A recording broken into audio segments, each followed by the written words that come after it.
सो hey guys, आज हम देखने वाले हैं क्लास 10th के इंग्लिश के चैप्टर नंबर 4 को, जो कि है क्वेश्चन ऑफ ट्रस्ट। इसमें दो बातें कही गई हैं। पहला ये कि एक चोर को अगर आपको पकड़ना है तो दूसरा चोर उसके पीछे लगाना होगा, जिसको हम लोग ये भी बोलते हैं कि अगर आपको चोर को पकड़ना है तो आपको चोर की तरह सोचना होगा।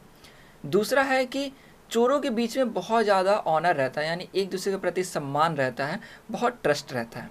तो यहाँ हमसे पूछा जा रहा है कि बताइए कि इन दोनों बात में से यह कहानी किस बात को दर्शाती है। तो कहानी की शुरुआत में कहा जा रहा है कि सभी लोग सोचते थे कि हॉरेस डेनबी एक बहुत ही अच्छा और ईमानदार नागरिक है। उसका उम्र 50 साल था और वो अनमैरिड था, यानी वह शादीशुदा नहीं था। उसकी एक हाउस कीपर थी जो कि उसके स्वास्थ्य का, हेल्थ का बहुत ध्यान रखती थी। ऐसे तो हमेशा वो बहुत अच्छा रहता, लेकिन जैसे ही गर्मी का मौसम आता तो उसको हे फीवर आने लग जाते।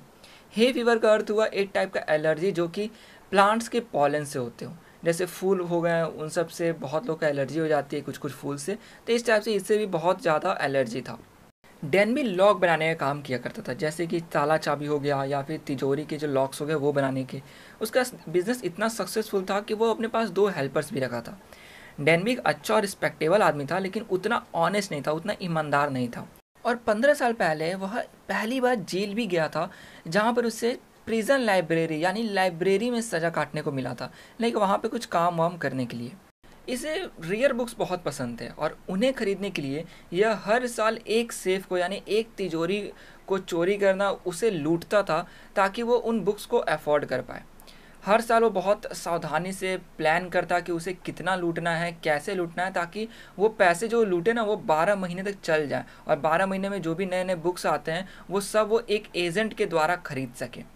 अब जुलाई का महीना था, आराम से वो चलते हुए सोच रहा होता है कि इस साल का भी जो वो चोरी करने वाला है वो भी हर बार की तरह सक्सेसफुल होने वाला है, क्योंकि लगभग 2 वीक से वह एक sort over grange, sort over एक जगह का नाम है और ग्रेंज एक हाउस को कह सकते हो, एक हाउस को कहा जाता है, उसके बारे में देख रहा था कि उसके रूम्स कैसे हैं, कैसे वायरिंग की गई है, रास्ता जाने का क्या है, गार्डन कैसा है, ये सब चीज़।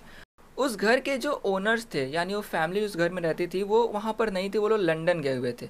तो बचे थे सिर्फ 2 सर्वेंट उस घर में, और वो लोग भी प्लान एक दिन बनाते हैं दोपहर के वक्त में मूवी देखने जाने के लिए। तो जब वो दोपहर में मूवी देखने जाते हैं तो हॉरेस ये सब देख रहा होता है। वो बहुत खुश हो जाता है, उसको हल्की सी टिकल होती है, हे फीवर, यानी थोड़ा एलर्जी सा वहाँ पर फील आता है, लेकिन वो खुशी खुशी पीछे से गार्डन में जाता है। देन वहाँ से वह अपने बैग को, जिसमें वो टूल्स रखे हुए थे, उन्हें लेकर के अंदर चला जाता है। इसने अंदाज़ा लगाया था कि उस गैरेज सेफ, यानी उस घर के तिजोरी में लगभग 15,000 पाउंड्स के जूल्स हैं, यानी ज्वेलरीज रखे हुए हैं, और अगर ये उन्हें एक एक करके बेचेगा तो इसे लगभग 5,000 कम से कम पाउंड्स मिल जाएंगे, जिससे कि वो पूरा साल हैप्पीली गुजार देगा, यानी कि उस पूरे साल में जो बुक्स आने वाले हैं उन्हें वो खरीद पाएगा। यह बताता है कि उस साल 3 बहुत ही इंटरेस्टिंग बुक्स आने वाले थे, वो भी ऑटम के महीने में। उसने सोचा था कि उन पैसों से वो सब उन बुक्स को खरीदेगा, यानी उन तीनों बुक्स को खरीदेगा। इसने यह देखा हुआ था कि हाउस कीपर किचन के गेट के बाहर जो हुक था ना, उस पर चाबी लगा देते थे। तो इससे एक चीज़ समझ सकते हो कि किचन घर के अंदर नहीं होगा, बल्कि घर के बाहर से होगा, यानी बाहर से कोई आराम से किचन में जा सकता होगा। तो इसने उस चाबी को उठाया, इसने पहना हुआ था ग्लव्स ताकि फिंगरप्रिंट ना आए, यानी केयरफुल था। चाबी उठाई, फिर गेट खोला, फिर किचन के अंदर से होते हुए वो घर के अंदर चला गया।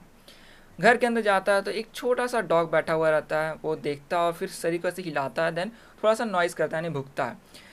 फिर वो अपने जो पूंछ है उसको फ्रेंडली वे में घुमाने लग जाता है, यानी डॉग को रखा गया था वहाँ पे देखने के लिए कोई चोरी वगैरह ना हो, और ये वहाँ पे फ्रेंडली वे में मतलब अपने पूंछ घुमा रहा होता है। तब हॉरेस बोलता है कि ऑल राइट सेरी। अब सेरिस ने कहा, तो ये उस कुत्ते का नाम था जो इसने पता लगाया था, और ये कह रहा है कि अगर आप किसी डॉग का नाम सही लोगे और उन्हें प्यार दिखाओगे तो वो कुछ नहीं करेंगे आपको। ऐसा ट्राई मत करना, हो सकता है काट भी लें। लेकिन ये ऐसा करता है, उसको कुछ नहीं करता है, बेचारा वो डॉग छोटा सा था, वो वहीं पे बैठा रह जाता है। तिजोरी ड्राइंग रूम में एक पेंटिंग के पीछे छुपी हुई थी, और फिर ये सोचता है कि यार यहाँ पे पेंटिंग इतने सारे हैं तो क्या उसे पेंटिंग्स को कलेक्ट करने चाहिए, यानी वो जो पिक्चर्स वहाँ पर थे। लेकिन फिर सोचता है कि नहीं नहीं, बुक्स ही सही है, क्योंकि वह कम जगह में ज़्यादा आप लगा सकते हो, लाइक सेल्फ पे रख कर, लेकिन जो पेंटिंग्स है उसको ऐसे लगा के रखना ताकि वो दिखे, तो उसके लिए ज़्यादा स्पेस लेता है पेंटिंग। फिर वहाँ पे एक बहुत बड़ा था फ्लावर कटोरा टाइप का जो टेबल पे रखा हुआ था, उससे हॉरेस को थोड़ा नोज़ में टिकल, यानी गुदगुदी सी फील होती है। यह छींकता है और अपने बैग को नीचे रख करके जितने भी टूल्स थे उनको अरेंज कर देता है। इसके पास बहुत ही कम टाइम था, क्योंकि 4 घंटे के अंदर जो सर्वेंट्स थे वो वापस आ जाने वाले थे घर पर। तो इसने सोचा कि उन 4 घंटे के अंदर वो सेफ जो है उसमें से पैसे चुराएगा। सेफ वो खोलना उसके लिए भारी नहीं था, क्योंकि वो हमेशा से यही लॉक्स और सेफ्स का ही काम करते आया था। इसने देखा कि जो बर्गलर अलार्म था वो बहुत ही पुअरली बिल्ड था, यानी जो थेफ्ट अलार्म होता है कि चोरी करने में बजता है, वो बहुत ही प्योरली बिल्ड था। तो ये जाता है हॉल में, फिर उसका जो वायर था अलार्म का वो काट देता है, यानी अब अलार्म बजेगा ही नहीं। मतलब सोचो कितना अजीब से सेटअप था कि इसलिए वो काट देता है। फिर बोलता है कि जो अमीर लोग होते हैं वो कितने फुलिश होते हैं, उनके पास ये जो बहुत सारे वैल्यूएबल थिंग्स होते हैं, इनके बारे में सारा चीज़ मैगजीन में लिखा हुआ था। मैगजीन में पूरा बताया हुआ था कि रूम कैसे है, उनका पिक्चर्स था। इवन राइटर ने ये भी मेंशन किया हुआ था कि जो तिजोरी है वो पेंटिंग के पीछे छुपी हुई है। अब पड़ी हुई वहाँ पर जो फ्लावर थी उससे इसको बहुत ज़्यादा छींक आ रहा था, तो वो बाधा बन रही थी इसके काम में। तो इसने रुमाल से अपने नाक को ऐसे ढक लिया।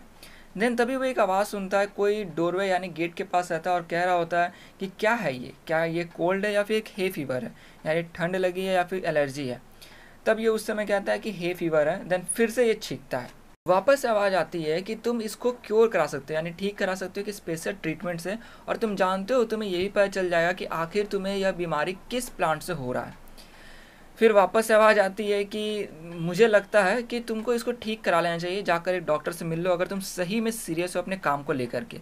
तब हॉरेस देखता है कि यार ये आवाज़ तो छत पर से आ रही है, यानी कोई ऊपर खड़ा था। उसने एक औरत को देखा जो कि बहुत शांत और काइंडली वॉइस, यानी थोड़ा उसका आवाज़ मधुर सा था, और फॉर्मनेस यानी सॉलिड थी थोड़ा आवाज़ में। वो खड़ी थी डोरवे वही गेट के पास। देन जो सैरी है वो डॉग उसके पास अगर उसको रब कर रहा होता है, यानी वही अपने बॉडी को उसे रब कर रहा होता है। वो अंदर आती है। अंदर आने के बाद वो फायर प्लेस, जैसा आप देख सकते हो वहाँ पे फायर प्लेस, वहाँ पे खड़े होकर के अपने जो गहने हैं ऑर्नामेंट्स है उसको थोड़ा सही करती है, उसको फिक्स करती है।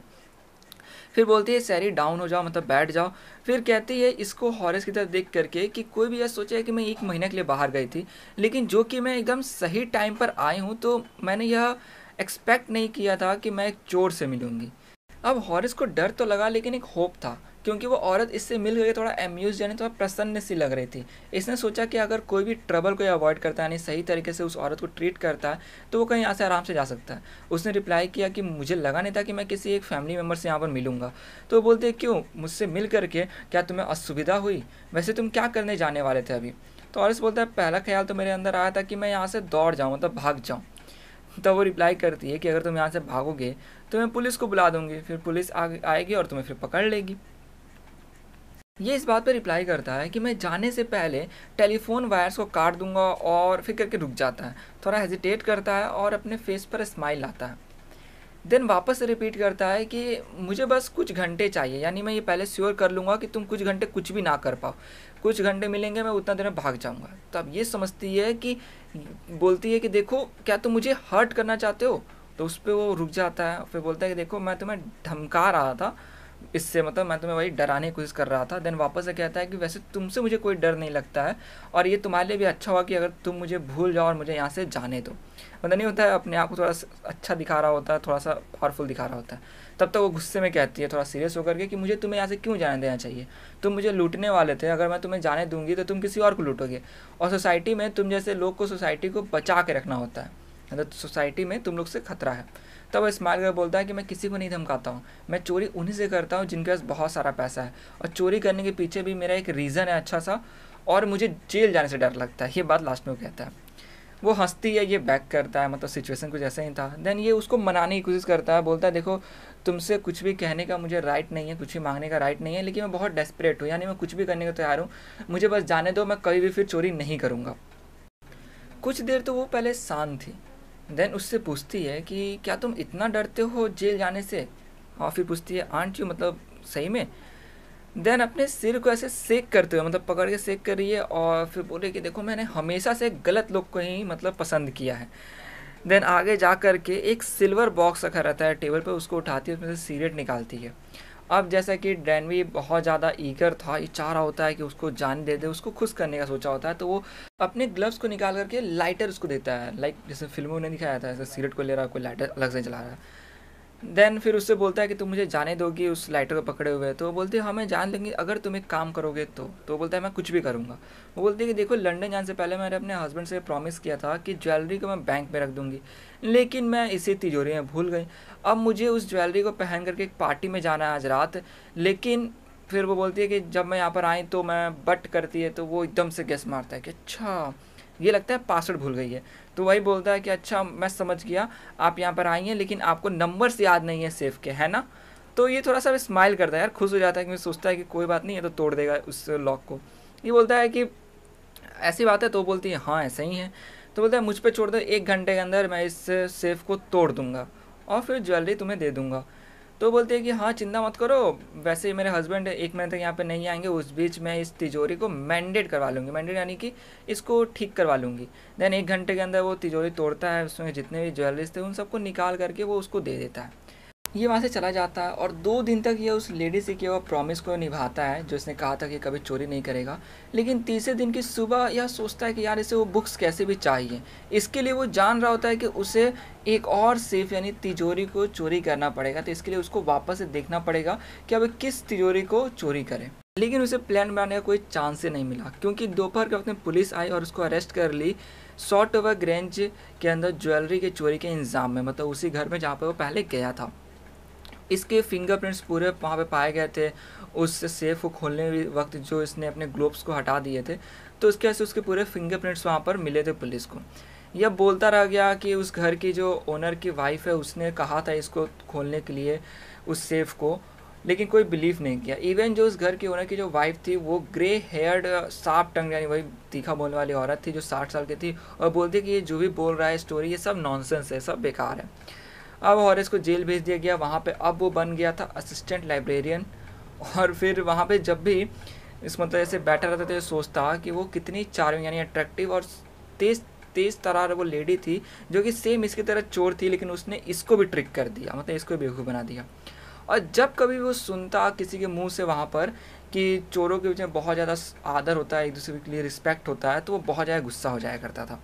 तो यहाँ पे जो हमसे पूछा गया था चैप्टर स्टार्टिंग में, पहला ये कि चोर को पकड़ने के दूसरे चोर की जरूरत पड़ती है, और दूसरा कि चोरों के बीच में बहुत ज़्यादा आदर रहता है। तो यहाँ पे जो सेकंड वाला पॉइंट था वो तो गलत साबित होता है, लेकिन फर्स्ट वाला पॉइंट जिसमें चोर को पकड़ने के दूसरे चोर की जरूरत पड़ती है वो भी उतना परफेक्ट नहीं है, क्योंकि यहाँ पे चोर को पकड़ने के लिए नहीं लगाया गया था, वो चोर अपने मन से आया था, उसने इसको फूल बनाया। तो कह सकते हो कि फर्स्ट वाला पॉइंट आप एक हिसाब से ले सकते हो, बट दोनों ही मतलब उतना फिट नहीं बैठते हैं। तो यहाँ ये चैप्टर होता है खत्म। आशा करूँगा वीडियो आपको अच्छी लगी, वीडियो अच्छी लगे तो प्लीज़ लाइक कर दे, दोस्तों शेयर कर दे, और चैनल को सब्सक्राइब करना बिल्कुल भी ना भूलें। कमेंट करके जरूर बताएं कि आपका क्या रहा है इस पॉइंट पर। तो मिलते हैं नेक्स्ट चैप्टर के वीडियो में।